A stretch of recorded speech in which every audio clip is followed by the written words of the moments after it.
Mais d'abord, je veux complètement changer de registre, passer du disco au Rock of Ages pour être plus précise, parce que j'ai fait une entrevue avec Steffi Di Domenico Antonio qui, elle, joue dans cette pièce qui est un peu un jukebox musical, c'est-à-dire qu'on redécouvre le meilleur des chansons rock des années 80. Ça se passe en ce moment au théâtre Elgin ici à Toronto. Voici ma rencontre avec Steffi.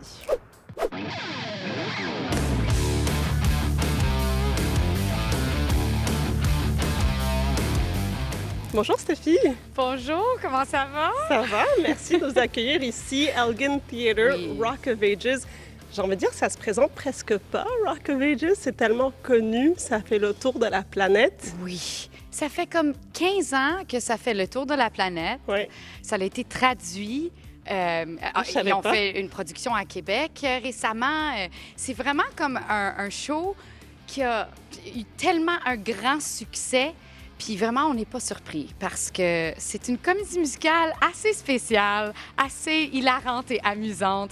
Et la musique rock des années 80, je veux dire, écoute. Qu'est-ce qui te plaît en particulier, toi, de cette pièce? Premièrement, ma perruque. J'ai même pas besoin de faire des choix parce que les cheveux sont tellement incroyables. Oui. Mais honnêtement, la musique des années 80, la musique rock spécifiquement, c'est comme ça fait partie presque de notre ADN. Tu sais, les chansons comme Dead or Alive, Don't Stop Believing, Hit Me With Your Best Shot, c'est juste comme c'est des classiques, on connaît toutes les paroles, on s'amuse, le monde danse dans leur siège, dans les allées du théâtre, comme c'est vraiment comme une expérience assez spéciale.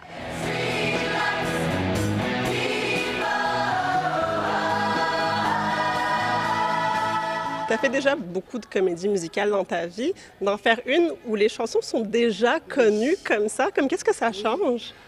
C'est complètement différent de n'importe quelle expérience que j'ai eue dans le passé avec une comédie musicale. Avoir un air familier, ça l'invite le public à vraiment être avec nous dans l'expérience. J'adore faire un jukebox musical, honnêtement, parce que je trouve que c'est vraiment une expérience unique avec le public.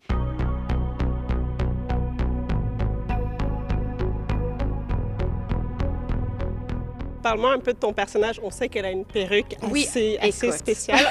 Un nom spécial aussi. Oui. Regina Kuntz. Oui, c'est ça. On a le droit de dire ça à la télé ou... Elle est urbaniste avec le maire de Hollywood et elle se fait congédier et elle commence à protester contre les vilains allemands qui veulent se débarrasser du sex, drugs et rock and roll du Sunset Strip. Elle n'est pas d'accord. Elle fait une manifestation, protestation et peut-être elle tombe en amour aussi. Puis aussi, j'aime ça faire des niaiseries. Allons-y. L'une des forces aussi, c'est évidemment les chansons qu'on connaît tous ou qu'on pense tous connaître. Est-ce que tu as comme redécouvert des chansons en quelque sorte? Ben écoute, j'ai définitivement redécouvert les paroles de plusieurs chansons. Tu sais, des fois qu'on écoute une chanson, on pense que c'est ça les mots, puis après on lit les mots, puis on est comme « Ah, c'était ça les paroles? »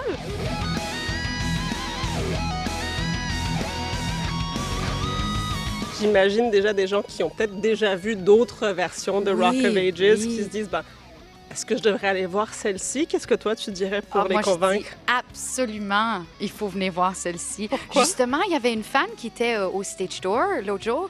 Elle me disait justement, j'ai vu la production comme une centaine de fois quand elle était à Toronto, ça fait 10 ans.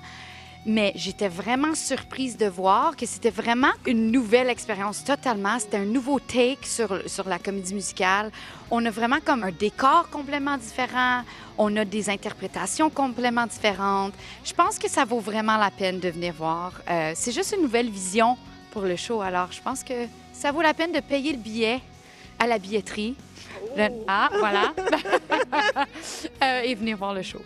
Ben, c'est ce qu'on va faire. Merci beaucoup. Merci beaucoup à toi.